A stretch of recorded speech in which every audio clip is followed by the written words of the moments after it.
Good day, good day, good day. Thank you for joining me. Just in case you're joining me for the very first time, I'm your host, Brian Glaze Gibbs.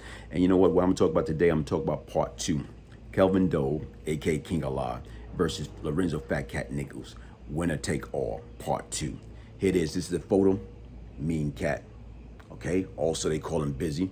Here come King Allah. All right? Kelvin Doe. Here you go again. Here come Cat and Mousy. And here come Allah, Justice, and Kayshawn. Allah, Justice again. Mean cat. Listen, folks, here it is. Even when I went to see King Allah, I went to Nassau County to visit King Allah. And when I went there, and like I say, it was like one of those non-contact visits. So we behind the glass, got to pick up the phone or whatever. So here it is. When he came in, I'm looking at this guy. Fragile, you know what I'm saying? Like probably 5'6", light complexion with freckles. And right now he's smiling. So as he's smiling, we pick up the phone, we start talking. So he going like this, right now, like, you Glaze. Okay, he said, look, man, I did my homework, I did my investigation, I started calling the street, Brooklyn, Queens, find out who you are, what you represent. And, right now is, you got a hell of a reputation. And that could be good or bad. Okay, cool. So we got to the point. I said, listen, man, I'm here on behalf of Cat. What is this? Y'all gonna send a dead mouse. I'm saying 3 bullets with his kid's name on it. Come on, man. What type of shit is this, man? Like, how in the heck y'all go against the grain like that? Because once again, y'all got in the predicament that y'all in because of y'all kidnapped his wife. She didn't have nothing to do with it. So the difference is this man coming to me, he trying to tell me at the present time, look, man, here it is. I didn't have nothing to do with this, man.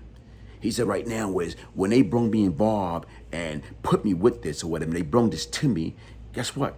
I didn't even know who she was. So what he's telling me, this, Cuban guys, a group came to him with this young lady or whatever. He didn't know what was going on. Okay, but prior, I'm talking about after all this took place, I know people in Red Hook. And my man, like I said right now, I know for years, he told me, nah, he was there when, King Allah was actually putting together the crew, the kidnapping crew. Okay, so all that was bogus or whatever. So anyway, I'm just saying, look, man, here it is. You talking about, you involving innocent people. Okay, Cat want me to let you know, we know where your mom still live in Red Hook Project. Okay, we know that your wife and kids are down in Maryland. Also, we know right now that you still in love with that parole chick. We know where she's at. So what I'm trying to say is, guess what? If you do anything like that again, guess what? They ain't gonna be here. We know what we got to do, and we're going to do what we got to do. Okay, long story short, okay, here it is. I gave him my number for his people so we can keep in contact, see what we can work out. I left, okay? I left. A day or two later, flew back to Attica, visit Cat, give him the report, give him the breakdown or whatever. So Cat sincerely, I'm saying, wanted to work it out to have Mousy not testify. That's the difference. That was the game plan. So even now, as time went on, King Allah people was in contact with me. And we was talking like probably once or twice a week, going back and forth about different things, talking about once or twice a week. And right now is one time, I think, something happened that Mousy wasn't cooperating. So Nassau County snatched her up. And when they snatch her up, I don't know where they put it. Like I told you, when they snatch up, I think they put it in a hotel. But they try to act like they was gonna put her in jail if she didn't come right now, or they was gonna hold her in contempt.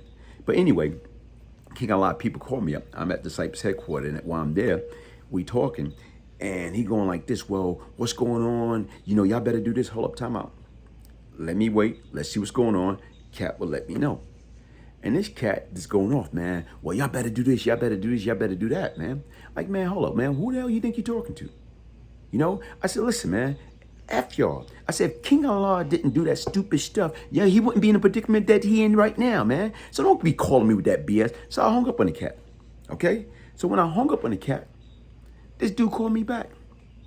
And he say, that's why he gonna let Allah Justice and Kayshawn know where I live.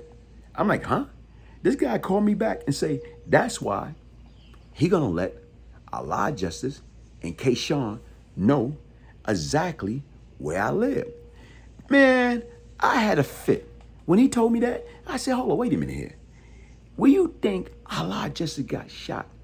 He got shot in his face on my floor in my building. I said, I'm right here right now. I said, tell him, come on. Tell him to come on. And I hung up the phone. Folks, as time went on, a couple people in the kidnapping case got convicted. And they went to trial and they blew. And when they went to trial and they blew, what turned around, what wound up happening was King Allah told Allah Justice and Kayshawn, told them both that I'm saying right now is live at Fat Cat Mother House. That I live at Fat Cat Mother House. Folks, I didn't live at Fat Cat Mother House. So even right now, what they did as far as retaliation, they went to Fat Cat Mother House. You know, approximately, 11:30, 12 o'clock.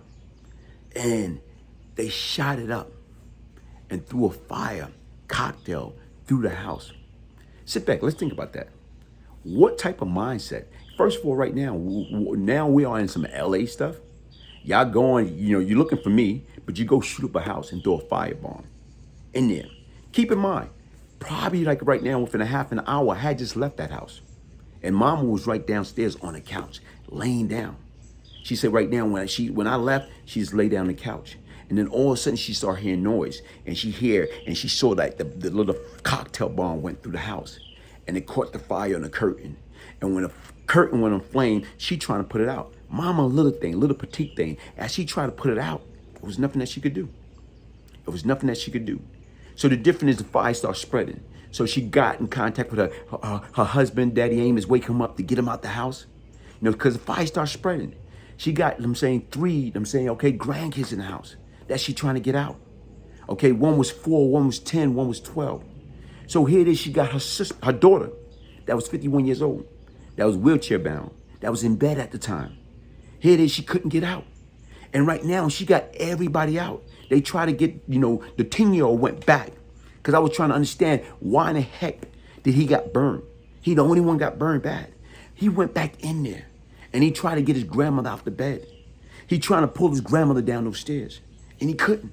That's why he got burned real bad. And she's the only one, like I said right now, that died in the fire. May they so rest in peace. But the difference was, that's a coward act.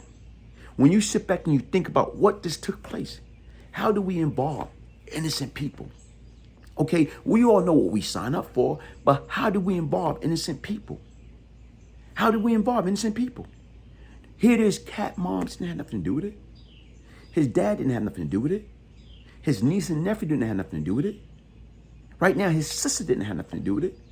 But yet in still regards, what? Y'all guys feel honorable? No. Right after that, guess what? Kayshawn. Right now, I got killed. Okay? And then right after that, probably like months later, we caught the case. And then right now, with Allah Justice was murdered, back in December 1988. Hey, folks, listen. When you sit back and you look at that, all that stuff wasn't worth nothing. King Allah wound up getting 25 life. All his guys, they got 25 life. He came home, got his life together. You know what? Years later, Cat's still in there fighting his case, trying to come home. And like I said right now, folks, all that stuff was not worth it. A lot of life was wasted and destroyed all for the wrong reason. Because we wanted to be down, we wanted to be cool, we poisoned our community. That's not the way. Young folks, listen, don't be like us, man. Don't be like Glaze Gibbs. Don't be like Fat Cat Nichols. Don't be like King Allah, Allah Justice. Don't be like that. Be better than that. Look at the doctors and the lawyers and the politician. Look at all the people that's out there, the working man. The working man is the real hero. The working man that's out there punching that clock each and every day. That's who you look up to. That's who you model yourself after. That's who you look for mentorship. People that gonna lift you up in a positive way. All that street negative stuff and gangster stuff is overrated, folks. Listen, I wasted 15 years out of my life. Right now, if I had the chance to do it all over again, guess what? I'd have been a goody two-shoes.